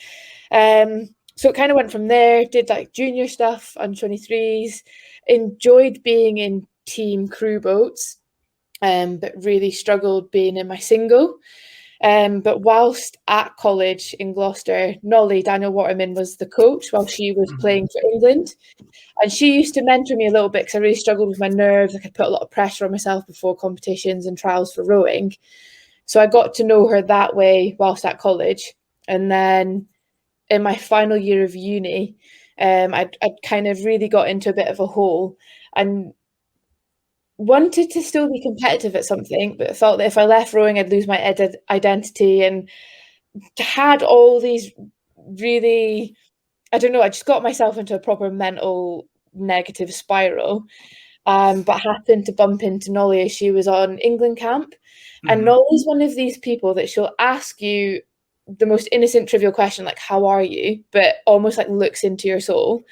And I just burst out crying, and I was like, I don't know what I'm doing. Like, I still want to be competitive, blah, blah, blah. And end of, long story short, she was like, you need to keep going to your next competition, take a break from it. Whilst you're taking a break, I'll put you in touch with some rugby clubs and just play rugby to keep your fitness up while you figure out what you want to do. So fast forward 6 months later, I'm like, this is amazing. Like, I love it. The first session that I ever went to for rugby, I turned up in a pair of trainers and someone was like, oh, what size shoe are you? I've got a spare pair of boots, wear these. And I was just amazed at this, the fact that someone just lent me their shoes, because in rowing it's very much like dog eat dog, like this is my kit, that's my kit. And just the variety in training I loved, and I just kind of never looked back. But I have Nolly to thank for that, really. So Nolly is the reason we have a powerhouse at number 5 in the Scottish. Pretty much. Yeah. She influenced my pathway to rugby, so I do owe her quite a lot. That's actually an incredible story that you didn't play rugby till you were 20, and then by the time you're almost 22, 23, you're representing your country. Yeah, I so the reason why I mentioned netball is because I think that probably helped my transition. Having those skills, because I think if I had just rowed my whole life, I probably wouldn't have the coordination. But yeah, I was quite fortunate that I had that kind of childhood of training in the gym and fitness and stuff. It was more just learning the skill, but I think if you've got experience of team games, you can transfer. And I think in the women's game especially, it's not too late. Rachel Malcolm's the same. She transferred later too, but came from a hockey background. And I think in the women's game, especially in Scotland, talent transfer is probably quite a good way to go. You've got not many opportunities for girls to play rugby at grassroots level, especially in places like Aberdeen. Like football was a huge sport, but not really many places, certainly at Colts where I went to school in Miltimber Primary, did any girls play rugby. But you will get athletes doing other sports that would probably be interested in it when they get exposed to it at university, and they could transfer across because they've got those foundation skills. Wow. No, it is really exciting, like you said, the amount of, because like we were talking about the men's sevens team for the USA as well, the amount of sports that lend themselves to rugby is unbelievable, because rugby is such not a generic sport, but you need to be good at a lot of things that therefore you can learn from having specific skills in others. Yeah. Right. I want to ask you both, because you've just said how emotional the kit handouts are when you're getting the shirt presentations. What was that first Scotland call up like? And somebody, like, how does it go? Did the coach phone you up himself and be like, I don't know if you know who I am, or you might know who I am, but we want you to be at this place on this day for that Scotland team, that Scotland camp? So who wants to go first? Sarah, you go first. So Rach and I got our call up at the same time. So like our journeys, we've pretty much been like through thick and thin together. We were playing at Lichfield Rugby Club, and our coach was like, "Oh, Scotland's been in touch. They know that you two are Scottish qualified. Like, would you want to go to a camp? Like, we can put you in touch with them." Spoke to Shade, and next thing you know, we're in a camp at the Holiday Inn in Christopher Road in Edinburgh. And me and Rach were the one by the zoo. Yeah, the one by the zoo. So keen and nervous that we had breakfast at 6 a.m, got our things ready, came downstairs with our bags good to go, and we were waiting to get a taxi to Murrayfield. Meanwhile, Trace and Debs, like absolute stalwarts of the team, like heroes themselves, came downstairs and were like, "Oh my God, there's Tracy and Deborah." We're like, "Oh, are you like off training? Are you the new girls?" And we're like, "Yeah, we're ready." And they're like, "Oh, we're just going to breakfast." So we got our timing so wrong. Like we were so keen and on it. Arrived at Murrayfield so bloody early. Felt really silly, but I was actually so pleased that me and Rach went through that journey together. But it was exciting. That was kind of my experience of it. Rhoda, what was your first call up like? Yeah, it was like, mine's just funny because I played Scotland under 20s. Like I was probably on like that journey for longer, and then my first like real call up to a camp was Scotland had this 10-day training camp in Spain, which was like the biggest deal in the world because at that point the team didn't have many camps, never mind camps abroad, which I got to go to and got to play against like a Spain training team. And yeah, like I don't think at the time as well, because I was like 18, I must have been, like I didn't really appreciate probably what was like, I guess what was going on. I think it was yeah, like at the end of that week after I played against Spain, I was like, whoa, like that, yeah, that really happened. And that was with the senior team, and it was from there that I then got to keep coming to camps and eventually got capped. So yeah, like a bit of a different journey, but again, like it means so much to you. And like looking back, it's really cool to compare the support we get now and where the team is now compared to where the team was at back then. No. And then, so how was your first shirt presentation when you got that first test start? How many tears were there? Were there tears, or was there just like ecstatic cheering? I think that one was like ecstatic cheering. Like there was me and Tomo were like, I guess Tomo was equivalent to my Rachel Malcolm in terms of like played under together. I love that you've all got like a little friend. I don't mean to undervalue as a little friend. I know Tomo's going to hate me for saying little, but you know what I mean? Like you've got a sort of buddy that everybody's sort of been with. Like you have that one person that you recognise was there at every step. Yeah, and for me that would have been like Tomo, like kind of came through it all together. But then actually, I think when I was, it's hard because I was like so young when I first got capped that I think it was all just like exciting. Whereas I feel like as I've got older, I've got like so much more emotional about Scotland. And then honestly, like the two of us are like probably the two worst like at shirt presentation in terms of like crying our eyes out. And once I'd sent Bonner her shirt, This is what I was thinking. I'd like written a speech, but then I couldn't even say it because I was just crying so much that I just had to like give her this wet shirt that I'd been crying on. But I think as you get older, like, and because when you get older, you like appreciate the sacrifice that you've made. I've seen you lying in dog shit at 5 a.m. Bonds. I really want you to have the shirt. Like I did a Malcolm and dog shit for this, yeah. So yeah, I think I've probably got more emotional as I've got older. What about you, Bonds? Yeah, I'd agree. Yeah, the first few are like super exciting. You're just buzzing to be there. Not that you aren't buzzing any other time, but I think this team, especially being together for a few seasons now, we are a proper family, and that jersey presentation, I don't know, is just, you put in the hard work, you just want to do it for each other, and I don't know why it just gets emotional. Like even sometimes like the staff are emotional, but we just want it for each other so much. It's just quite a big moment before the day. Even like on the anthems, I really struggle to hold it together quite often, like shed a tear. And post game, I'm a nightmare for crying. Like I know that I'll go to Tomo because Tomo will also cry after a game, and we'll just have a cry together, win or lose. I don't know why. I think it just means so much to us all, really. I think oh, sorry, carry on. Oh, sorry, I keep doing this, Sam. No, it's fine. Like I said, Sean keeps telling me to stop doing it, but Sean's not here, so Sean can edit it out. He'll be fine. I think the next one will mean a lot for both of us. Like the Bonds is going through all our RAF training, which like being her friend during it all, like it's absolutely incredible what she's been through and what she's still going through, and like how she's balanced it with rugby, and like it's been like really inspiring. So I think that one will mean a lot for that reason. And then I've like just had a pretty unlucky like stream of injuries. Like it's been a year and a half since I played for Scotland, which is just so like weird to think of when I don't know, you like dedicate dedicate kind of everything you're doing in your life to something. Then if you get a couple injuries and it doesn't happen for a while, you're like, whoa. Like, I think we're both definitely like itching to get back in a Scotland shirt for sure. Like got some games coming up now. They've been announced. Got some games. Yeah, we're hoping that'll be next month for us both. SPIP. So we'll see. Well, I'll be watching. Right, I want to talk to you about camp life. I wasn't originally going to talk about this, but all you guys have mentioned is how much of a family you guys are, and like, how have you managed to instill that bond? Was that something you had in like a team meeting where you were like, I keep saying like Jesus. So when you were as a team, did you have the big team meeting where you were, these are our morals, these are our mottos, this is how we do things, or is it just grown organically?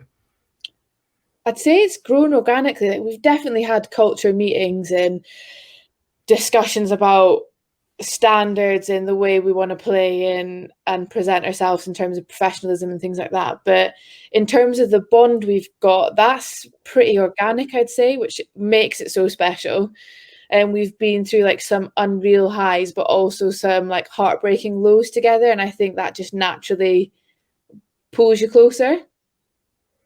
Mm-hmm. Yeah, I'd agree with that. Like I think when I was first in the squad, because I think I've done 5 years, Bonner, and you've done 4. We were only like 1 year apart from when we first got involved. But at that time, the squad was relatively new. There was a lot of new faces, and we were having those culture meetings, and we were talking about that a lot. But actually, it feels like something we've not really done in a while, because it's still the same faces that are around. Like we were all pretty young, first getting capped, and we're all stuck with it, and we all love it, and we've just become so close. So I think it is something that's really like just grown with the squad.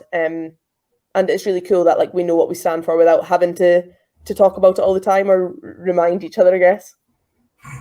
No, it does. It looks, the camp life, and then specifically the women's team's camp life looks like the most fun. Because obviously I follow a bunch of you on socials through various accounts, and then I don't think I've ever seen a gym session where you're not having fun, or there's not like a training session where you'll have one person just quietly passing comment about everybody running, and it's just really like nice and heartwarming to see, especially with the rugby where it's so everybody's fighting and everybody's angry all the time, and then you've got you guys that just like, we are having the most fun you can possibly have in a confined space of grass, which is just really, really nice to see. It definitely does get like a bit spicy at training sometimes. Like me and Rachel Shankland were on the wing opposite each other today and had like a couple, but then you just end up like at the end of it, you'll just be laughing. Like it's cool. Like I think we all really push each other in the right way with that. I love the thought of you just throwing hands and then giggling. Oh, honestly, Jenny Maxwell is the sassiest. She's at the centre of all training. We've had like historically a few tiffs on the pit, like in training. Like just because we're wanting to better each other, and today was a really funny one. Although I wasn't the same level, so I could just laugh about it. But I was at the bottom of the ruck, and I don't know why, but in my head I was like, oh, maybe if I like hold the ball up to her, it will like help her, like just speed things up.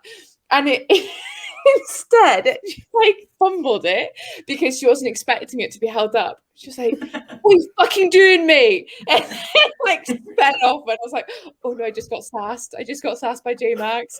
And then we like laughed about it after, and it's like water under a bridge. But like we do have fun, but we also do have moments which I think is needed. Like if it was all roses and like petals and whatever, you kind of don't have those learnings. You do need to have those serious conversations, and if that ends up in a little tiff, then as long as it's sorted off the pitch, then it's fine. Exactly. Constructive tiffs make a team better. Exactly. Is Rhona frozen again? Yes, I think she has. Yeah, she has. Well, anyway, she'll come back in, but she's fine. We're getting to the end. We've only got to do. We'll tell her right when she comes back. We'll just make her answer all the questions first. It'll be really fun. Well, there we go. We're back there. Rhona's phone gave up on her, but we're back now. Luckily for her, we got right to the end of the podcast, so we're now at the very section that has been renamed by Matty Jess in the previous episode. It is now called Under the Team Bus, formerly known as Teammates. This, guys, is pretty much just like the quickfire questions, except instead of answering whichever one comes to your head, I'm going to ask you a question, and you have to name the first player that comes into your head without going. But we're going to do the same format of one of you going first and one of you going second, so nobody gets a chance to think about their answers. Is it a player in the Scotland team? It can be a player in the Scotland team, or it can be a player at Quins, or at Gloucester, or at Loughborough, whatever you are. It can be a player you play from school if they were that good. Okay. But maybe not the rowing, because I don't know how that'll translate to best side step. And then this guy was lightning on water. But yeah, so it's literally first name that comes into your head, and then if you say somebody that might embarrass somebody, we'll make you stop and explain yourself so they can hear your explanation on the podcast. Okay. But there's nothing here that's going to cost you a friend. Might end up with a tiff if you say Jenny Maxwell, but other than that, you should be fine. Sorry, Jenny. Right, we'll get started. Right, Rhona, you're going first. Hardest tackler you've ever played against or with? Who hits the hardest? Well, hardest tackler, but if you're talking about throwing punches, in fact, why not? You know who's actually a sly dog? Sarah Law. Really? Yeah, you would not think she hits that hard, but like, yeah, she'll get you good. Right, Bonds. Do you know, it's the French 9, Pauline. Is it Bordeaux? She absolutely like munched me a belter, and she's half my height. And I got. I think I know the tackle you mean. I think I remember watching it. And I got up and I was like, I'm done. I think I've broke my ribs. I was like, I've just got absolutely munched by the tiniest player on the pitch. But hats off, she's an absolutely world-class player, so I'll take it. Right, Bonds. Who's got the fastest feet of any teammate you've ever had? Chloe Rowley, hate tackling her just because of that reason alone. Rolo? Yeah, I was thinking Chloe. She's slippy. That's the same answer as Hannah's, so it must be true. Right, yeah. This is the first fun one. Bonds. Who's the human turnstile? Who can't tackle for love nor money? Probably me. No, you can't say you. That's a cop-out. We don't do cop-outs. I have high tackle stats. I just get them down in my own way. Who can't tackle for love nor money? I love Rhona's thinking about the diplomatic answer. No one pops out. Oh, you're media trained. You've done well. Yeah, like I'm actually. No one's like really popping out at me at the moment. I don't know, Rhona. Who would you say? No, yeah. I was going to say Shona because she plays touch, but that's based on her playing touch. It's not actually true. So that's like, Yeah. yeah. I'll let you off, but we're not having another one like that. We got to get some. Okay, we need clips. Right, we need clips, guys. We'll be mean from now on. Say something if you don't mean them. Just think somebody that will bite back on social media. Well, then we'd say Hannah Smith. Yeah. Even though she puts in some mean it. I know. So. I was going to say, I've seen Hannah Smith tackle, and I know that's a lie. So. Right. Which player on your team is most up for a night out? Ooh, Rhona. I would say Tomo. Ooh. Who can't hack the night out once you've decided you're going on one? Oh, I would also say Tomo. Oh, I'd probably also say Rhona. Rhona, are you the one that's like, let's give it big licks, and then you're the first one getting carried out of why not? No, I think Mons is who says, let's give it big licks, then is in bed first. Probably true, yes. I know how you feel. The thought of the night out is better than actually being there. By the time you're like, I just want to go home now.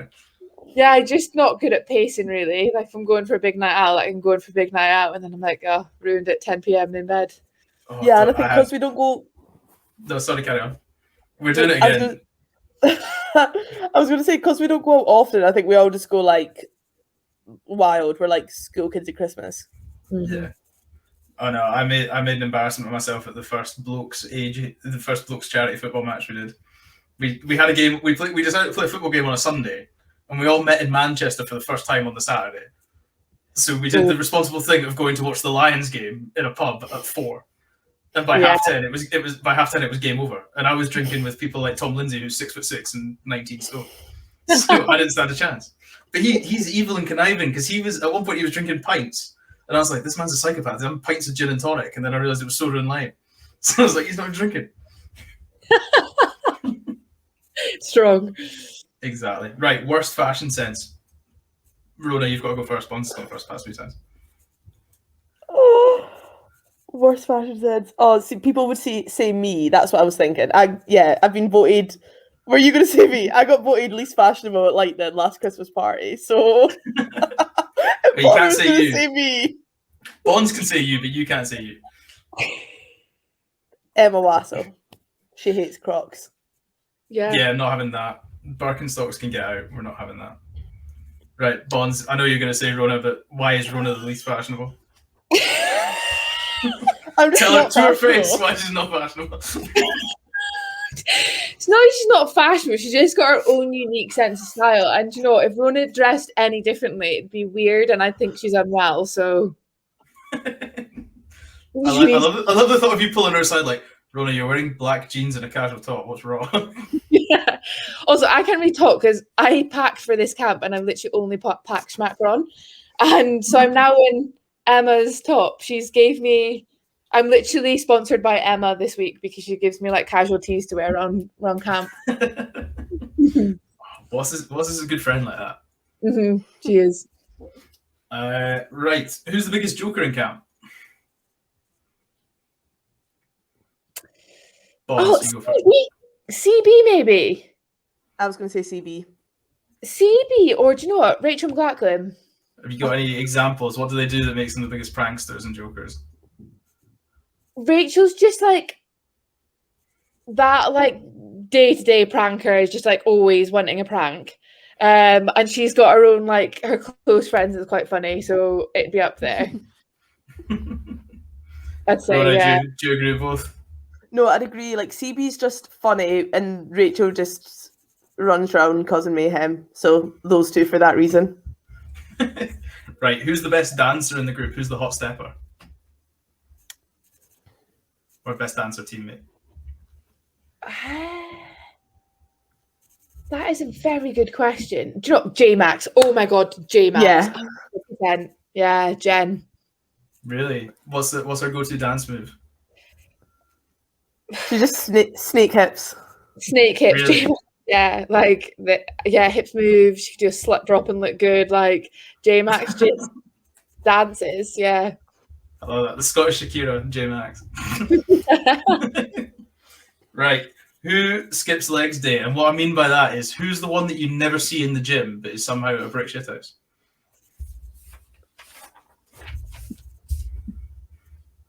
We've not done as well with these quick fires.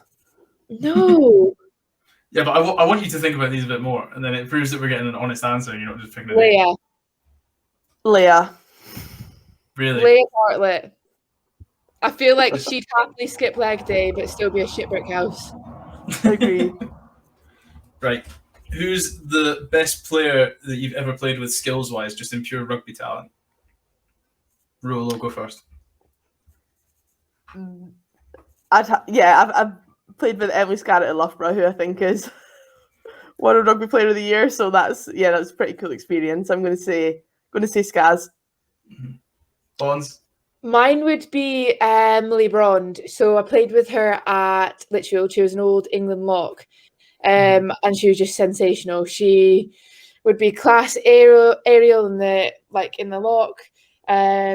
In the open, she would grubber, and I'm pretty sure she scored off her own grubber kick, and that for me is just like absolute lock goals. And on probably a similar theme, Amy Cocaine. I love playing with her. She just plays with so much freedom, and as a hooker is class. You'll see her down the wing. She also grubbers, scores off her own grubbers. She's just a really skillful player that's got a good rugby head. She's almost like the Finn Russell of the forwards, I'd say. What a compliment that is. I love that. That's definitely going to be a caption in one of the clips. The Finn Russell. Her head will get too big if she knew I ever said that. Do you want me to cut that? Or... it's on the internet now. It'll stay forever. Right. Who's the most natural athlete you've ever played with? Not maybe the best rugby player, but just the most freak athlete. Oh, Dalika. Yeah. Dalika Menon. Yeah. We played together with Dalika at Loughborough, and her strength is just insane. Like, she's just a superhuman. Super, super strong. Wow. I like that. Right. Following on from J Mac being the best dancer, who's the worst dancer in the team? Who's the one that shouldn't be dancing on a night out?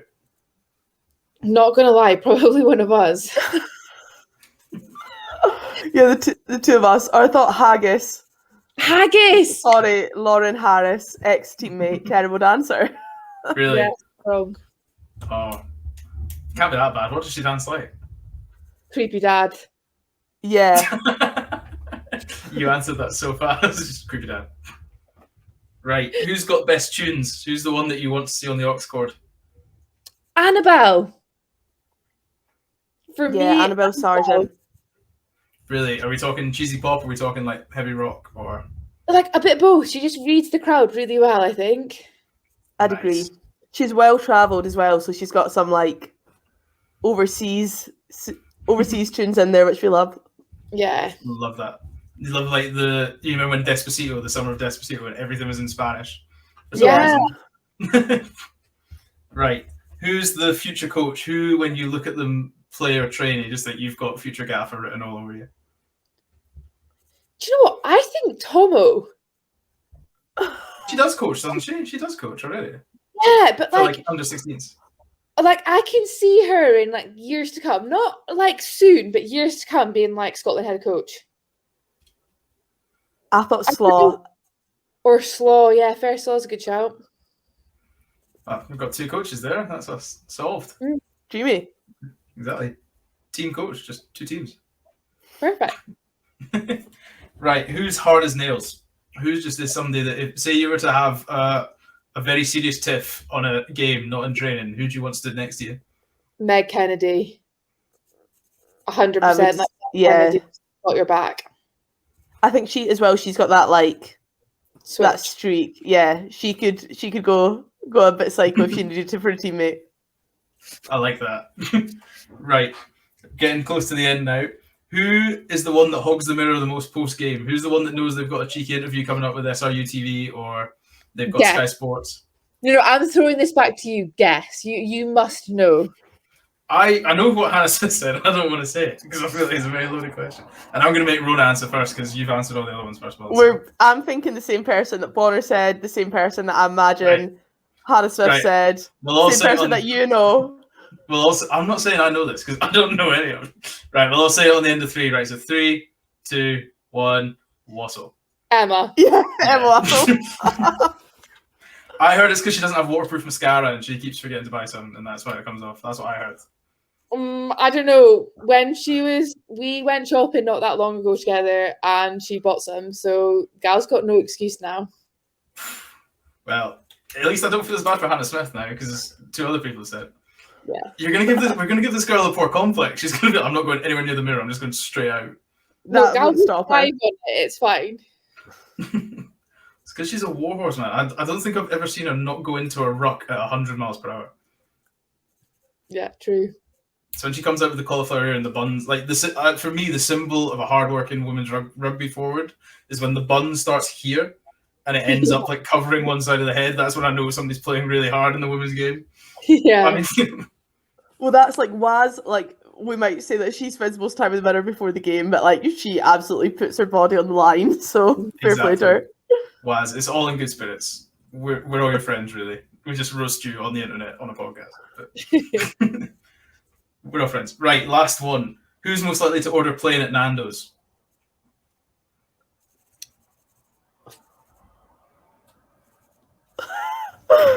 Lana.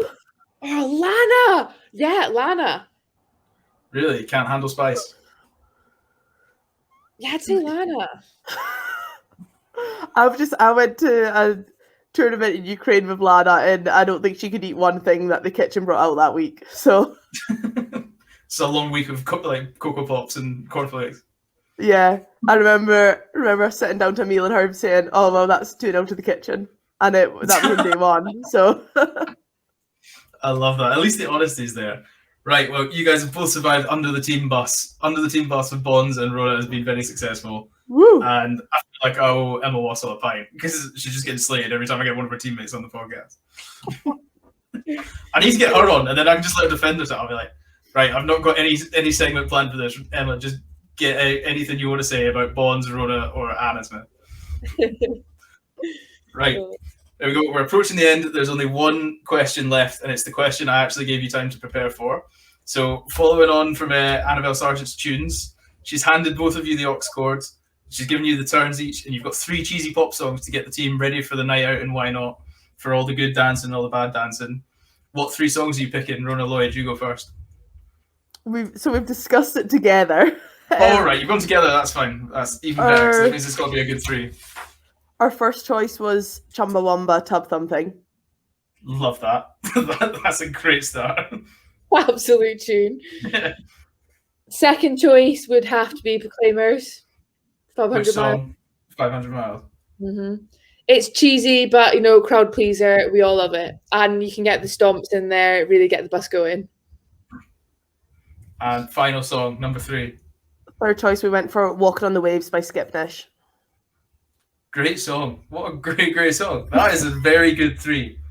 That's going to be tough to beat because we're going to get a leaderboard on the go, and I reckon that could be quite high there.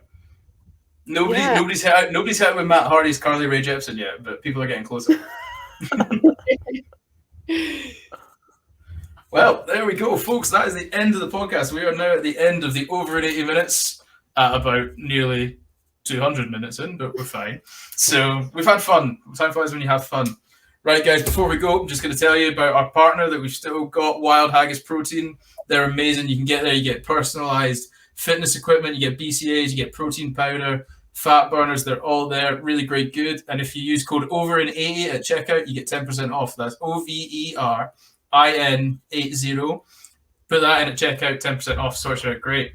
Right, guys, where can they find you on social media, both your personal ones and the podcast? It will all be down below, but just for people that are listening. You go for it, Rhona. Our podcast is Women Who Sport Podcast. My Instagram is Rhona Lloyd, and Bonar's is Sarah_Bonar. Yeah. There we go. All 3 Instagrams done and dusted. There we go. Well, that's it. Right, guys, end of the podcast. As usual, like, subscribe if you're watching it on YouTube. Leave a review. They help more than anything. The 5-star ratings are good. As we discussed on social media, don't be mean. If it's constructive, I want to hear it. I want to know how the podcast is going to be better. If you are being mean, at least make it funny. Then I'll retweet and cop some followers off that way. So at least try harder and make it funny. Right, guys, that's amazing. Sarah, Rhona, thank you for your time. I'll let you get back to camp. Let your roommates come back in the room. Stay safe. It's good to see you. Hopefully catch you guys soon. Right, see you next week, guys. Bye. Thanks so much. Bye. Bye.